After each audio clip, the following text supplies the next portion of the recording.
Hey my guys, അപ്പോൾ ഞാൻ നിങ്ങൾക്ക് അടിപൊളി ഒരു സ്പോട്ട് പരിചയപ്പെടുത്തി തരാം.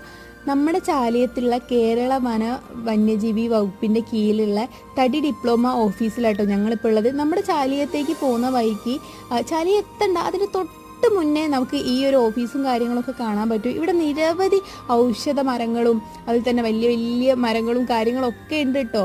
അടിപൊളി ഒരു സ്ഥലമാണ്. ഇവിടെ അധികം അങ്ങനെ ആരും വരാറില്ല. നിങ്ങൾ എന്തായാലും ചാലിയത്തൊക്കെ വരുന്ന ആൾക്കാരാണെങ്കിൽ ഒന്ന് ജസ്റ്റ് ഇവിടെ കയറി നോക്കുക. പിന്നെ പോരാത്തന്നെ ഇവിടെ ചെറിയ ചെറിയ സാധനങ്ങളൊക്കെ ഉണ്ട്, ഞാൻ കാണിച്ചു തരാം. ഇതാരാന്നറിയോ? നമ്മുടെ സ്വന്തം പെരുമ്പാമ്പ കേട്ടോ. മുട്ടയൊക്കെ ഇട്ട് വെച്ചിട്ടുണ്ട് കുട്ടികളൊക്കെ ഉണ്ടാവാൻ വേണ്ടിയിട്ട്. അപ്പോൾ അതൊക്കെ കണ്ട് ഞങ്ങൾ നേരെ പിന്നെ ചാലിയം ബീച്ചിലേക്ക് കേട്ടോ പോയി. പെരുന്നാളിൻ്റെ അന്നായിരുന്നു പോയത്, ഉച്ചയ്ക്ക് ശേഷം. പിന്നെ ചാലിയത്ത് പോയി നല്ലൊരു ചൂട് ചായയൊക്കെ കുടിച്ച് പിന്നെ ഞങ്ങൾ നേരെ തിരിച്ച് വീട്ടിലേക്ക് പോവുകയും ചെയ്തിട്ടുണ്ട്. അപ്പോൾ ഇന്നത്തെ വീഡിയോ വന്നിട്ട് ഇത്രയൊക്കെ ഉള്ളൂ. Okay, bye guys.